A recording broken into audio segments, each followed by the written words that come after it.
नमस्कार, आप देख रहे हैं अपना पसंदीदा शो विश्व युद्ध और आपके साथ मैं हूं जिया कौशिक।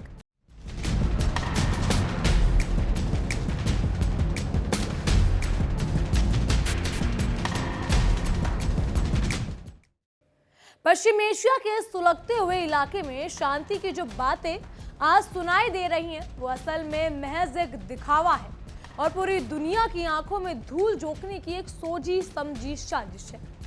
लेबनान और इजराइल के बीच 33 साल के लंबे इंतजार के बाद जो ये बातचीत शुरू हुई है उसे देखकर ऐसा लगता है कि मानो बारूद के ढेर पर बैठकर कोई शांति के भजन गा रहा हो। ये कोई चमत्कार नहीं है कि दो पुराने दुश्मन अचानक एक मेज पर आकर मुस्कुराने लगे, बल्कि ये अमेरिका का वो पुराना मदारी वाला खेल है जिसकी डोर पूरी तरह से वॉशिंगटन के शातिर हाथों में है। दुनिया को ये सपना दिखाया जा रहा है कि जंग खत्म होने वाली है, लेकिन हकीकत ये है कि पर्दे के पीछे तबाही की एक और नई और खौफनाक पटकथा लिखी जा चुकी है जो आने वाले वक्त में पूरे क्षेत्र को राख कर सकती है। अमेरिका की फितरत हमेशा से आग लगाकर तमाशा देखने की रही है और इस बार भी वो मध्यस्थता की मुखौटा पहनकर अपने ही उसे पुराने और गंदे खेल में दोहरा रहा है। वॉशिंगटन की आलीशान इमारतों में मेजबानी करके अमेरिका खुद को दुनिया का हीरो साबित करना चाहता है, लेकिन हकीकत सबको पता है कि वो इजराइल का सबसे बड़ा मददगार और इस जंग का असली फाइनेंसर है। एक हाथ से वो शांति का प्रस्ताव मेज पर रखता है और दूसरे हाथ से इजराइल के तरकश में नई मिसाइलें और घातक बम भरता है।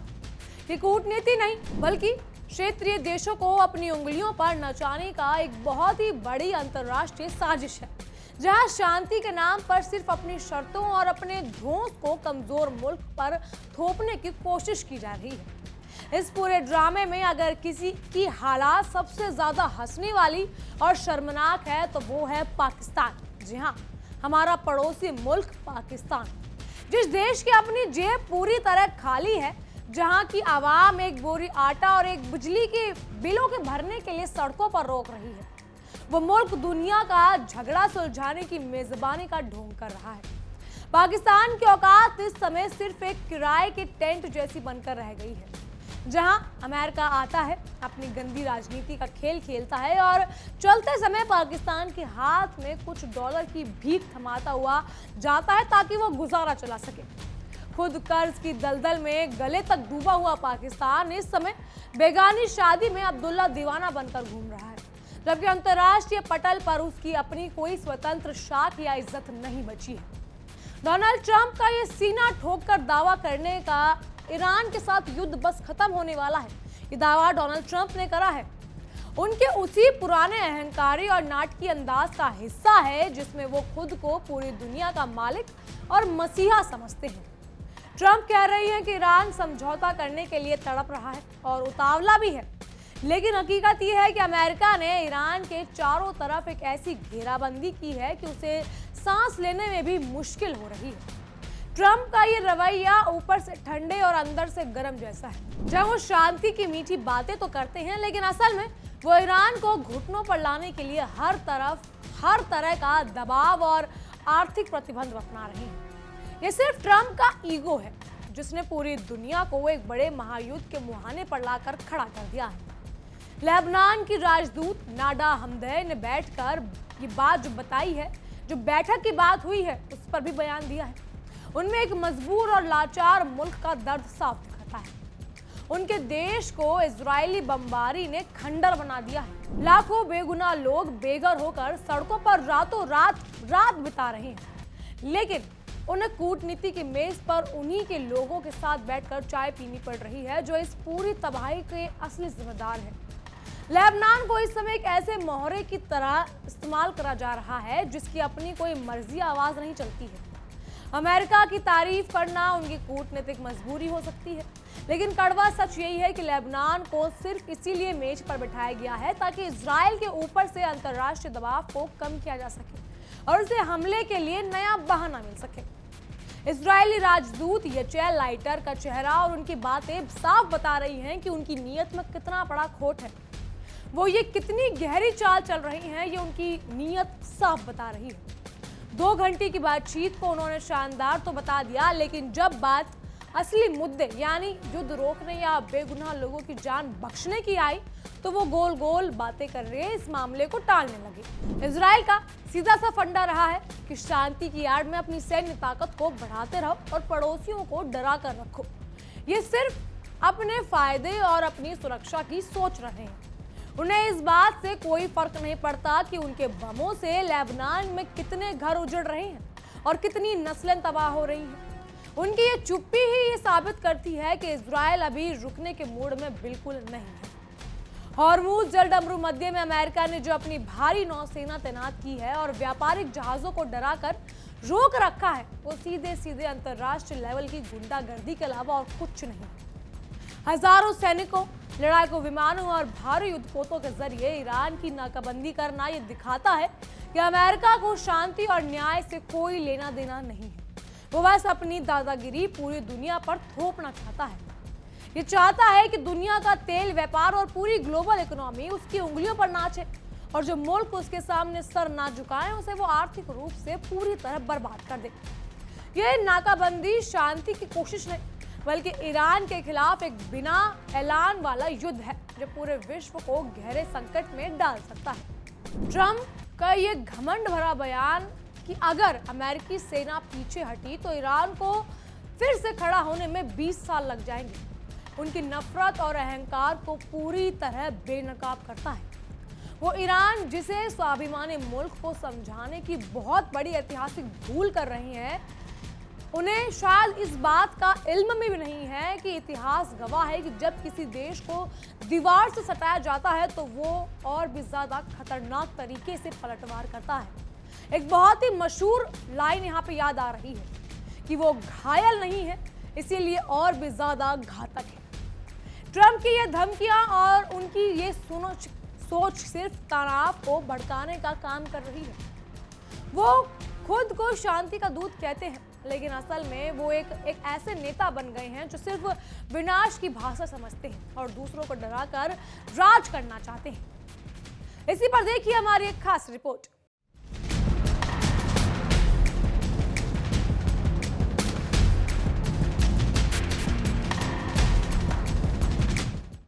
एक और लड़ाई की सुगबुगाहट तेज हो गई। खबर यह है कि नेटो से अमेरिका निकलने के लिए बहुत चटपटा रहा है और इस कहानी के पीछे अमेरिका नहीं बल्कि इजराइल है। तो इजराइल क्यों चाहता है कि अमेरिका नेटो से बाहर हो जाए? क्या इजराइल और तुर्की में वॉर छिड़ने वाली है?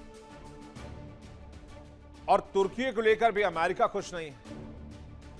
अमेरिका और टर्की के रिश्ते में तनाव इतना बढ़ चुका है कि नेटो से बाहर होने को लेकर बार बार बहस होती है कि नेटो में क्या टर्की को रखना ठीक है या फिर अमेरिका खुद नेटो से बाहर हो जाए। क्योंकि अगर अमेरिका नेटो से बाहर होता है तो इजराइल को टर्की पर हमले के लिए फ्री हैंड मिल जाएगा। थोड़ा सा फ्लैशबैक में चलते हैं। पाकिस्तान के इस्लामाबाद में जब सीजफायर को लेकर बातचीत हो रही थी तभी तुर्की ने इजराइल को धमकी दी और कहा कि इजराइल पर हमला करना बहुत जरूरी हो गया क्योंकि बीते कई दिनों से तुर्की और इजराइल के बीच तनातनी बढ़ती जा रही है। बयानबाजी हमले करने तक पहुंच चुकी है और ऐसे में इस बात से इनकार करना बेहद मुश्किल है कि दोनों देश भविष्य में आमने सामने आ जाए या फिर जंग का एक मोर्चा आपको कुछ ही दिनों में खुलता दिखे। तुर्की के राष्ट्रपति तैयब एर्दोआन ने इजराइल पर आक्रमण करने की धमकी दे दी तो लगे हाथ इजरायली प्रधानमंत्री बेंजामिन नेतन्याहू ने भी चुनौती देते हुए एर्दोआन को हिटलर कहा और कहा कि एर्दोआन खून और नफरत से अंधा हो चुके हैं। इजराइल के मीडिया की माने तो एर्दोआन ने कहा है कि वॉशिंगटन और तेहरान के बीच वार्ता नहीं होती है तो इजराइल को उसकी औकात दिखा देंगे। यानी कहा जाए तो अगली लड़ाई के लिए टर्की डायरेक्ट चैलेंज कर रहा है इजराइल को। और अगर आज की तारीख में इजराइल टर्की पर हमला कर दे या टर्की इजराइल पर हमला कर दे तो इसमें आश्चर्य की बात नहीं होगी। और इसके लिए पूरी स्क्रिप्ट तैयार की जा रही है जिसके पीछे आप बार बार देखते हैं कि अमेरिका बार बार यह कह रहा है कि नेटो जैसे संगठन को की आवश्यकता अमेरिका को नहीं है। अमेरिका अपनी रक्षा खुद कर सकता है, बाकी के नेटो कंट्रीज अपनी सुरक्षा देख लें। तो पहले समझिए कि तुर्की ने जो इजराइल को धमकी दी, जंग के बीचों बीच तुर्की ने कहा कि इजराइल को साफ कर दें। इजराइल ने सैकड़ों निर्दोष लेबनानीज को मारा है। नेतन्याहू खून और नफरत से अंधा हो चुके हैं। हम इजराइल को उसकी औकात दिखा देंगे, यह बाकायदा तुर्की का बयान है। इससे पहले नेतन्याहू के तुर्की के राष्ट्रपति पर देश के पूर्वी हिस्से में कुर्दों पर अत्याचार करने के आरोप लगने के बाद एर्दोआन की तरफ से पलटवार आया। सोशल मीडिया पर एक पोस्ट पर नेतन्याहू ने कहा था कि मेरे नेतृत्व में इजराइल ईरान के आतंकी शासन और उसके सहयोगियों के खिलाफ लड़ाई जारी रखेगा। एर्दोआन के विपरीत जो उन्हें शरण दे रहे हैं और अपने ही कुर्द नागरिकों का नरसंहार कर रहे हैं। यानी इजराइल और तुर्की के बीच कुछ तो है जो इस वक्त ठीक नहीं है। इधर मिडिल ईस्ट की जंग में ईरान और अमेरिका के साथ महायुद्ध जारी है। ईरान को लेकर तुर्की का स्टैंड सावधानी, कूटनीति और रणनीतिक हितों का मिश्रण है। तुर्की ईरान के साथ एक लंबी सीमा साझा करता है और ऊर्जा जरूरतों के लिए वो डिपेंड करता है ईरान पर, इसलिए वो सीधे संघर्ष से बचता है। हालांकि सीरिया और इराक जैसे क्षेत्रीय मुद्दों पर अभी भी प्रतिस्पर्धा है। वर्तमान में तुर्की ईरान की संप्रभुता का समर्थन कर रहा है और मिडिल ईस्ट में अस्थिरता और शरणार्थियों की लहर को लेकर चिंतित है। और यही बात जिसे इजराइल भड़क रहा है। अब इजराइल ने अमेरिका को भी उकसाया है और कहा है कि तुर्की को उसकी भाषा में जवाब देने का वक्त आ चुका है। दो चीजें हैं यहां पर। क्या कोई स्क्रिप्ट लिखी जा रही है कि तुर्की को सबक सिखाया जाए?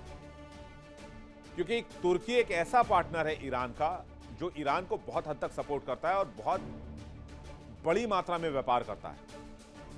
तो क्या व्यापार करता है? ईरान तुर्की एक दूसरे के लिए बहुत महत्वपूर्ण पड़ोसी है। दोनों के बीच आर्थिक और ऐतिहासिक संबंध है। दोनों में ऊर्जा जरूरतों को लेकर बहुत बड़ा व्यापार होता है। हालांकि सीरिया, इराक और यमन के मामले में दोनों टकराते हैं। दो तीन देशों में दोनों के हित अक्सर टकराते हैं, जहां वो विपरीत गुटों का समर्थन करते हैं। लेकिन इजराइल और ईरान संघर्ष में तुर्की का स्टैंड है वो क्लियर है कि वो इजराइल के खिलाफ खड़े हैं। अगर इजराइल के खिलाफ है तो दुश्मन का दुश्मन दोस्त कहलाता है। इसलिए तुर्की ईरान के खिलाफ जंग का विरोध कर रहा है, इजरायली हमले का विरोध कर रहा है और मिडिल ईस्ट के क्षेत्र में शांति की बात कर रहा है।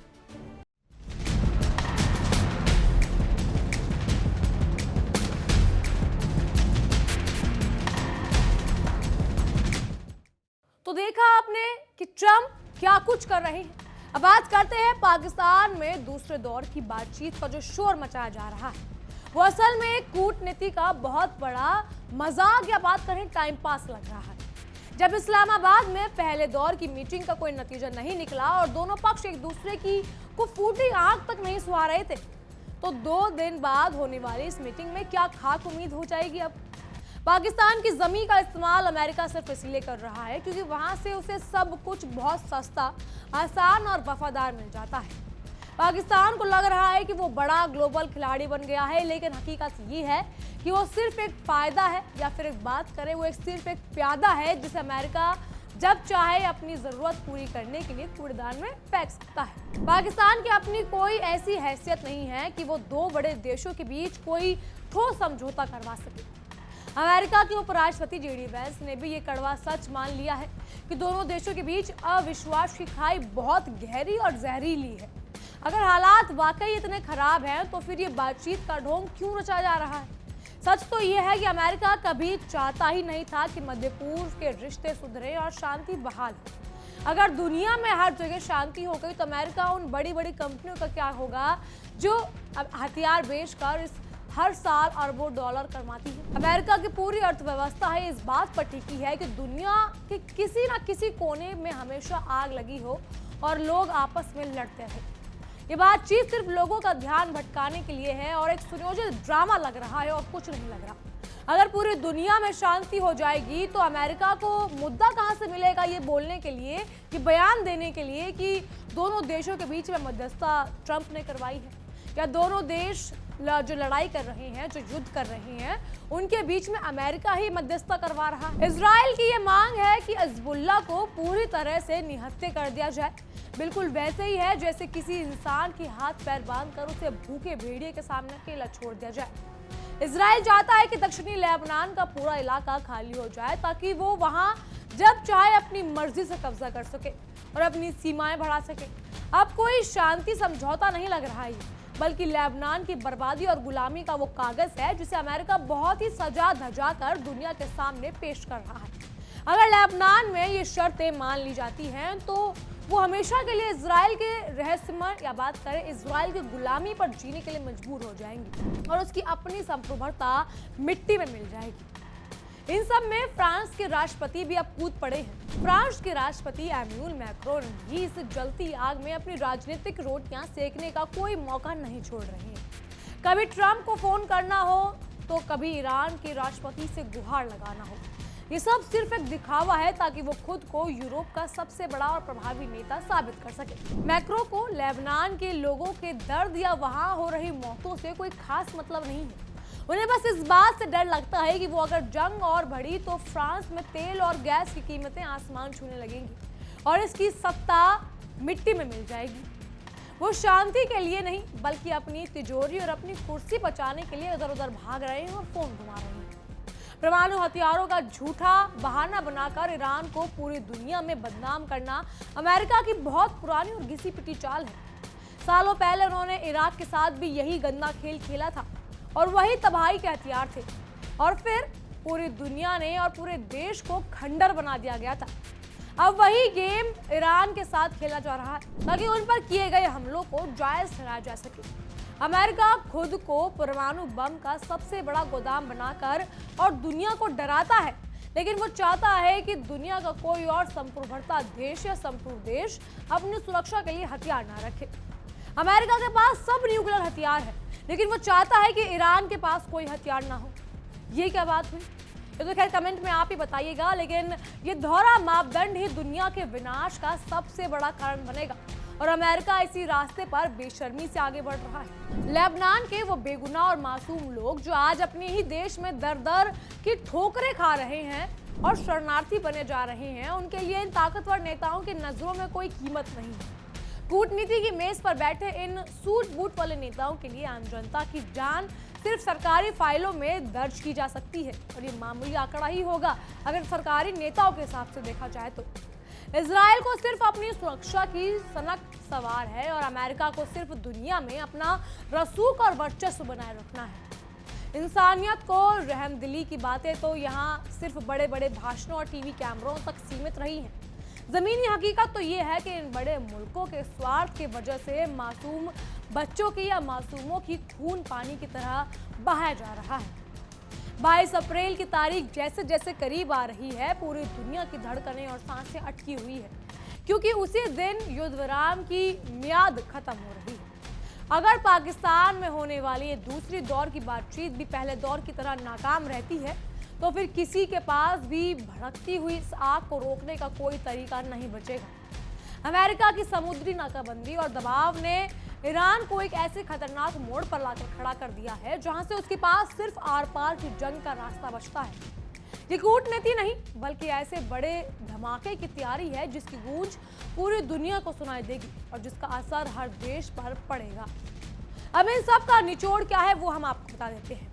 निचोड़ ये है कि दुनिया पर इस समय चंद स्वार्थी, जिद्दी और अहंकारी नेताओं का राज है जिन्हें शांति से ज्यादा अपनी सत्ता और अपनी धौंस प्यारी है।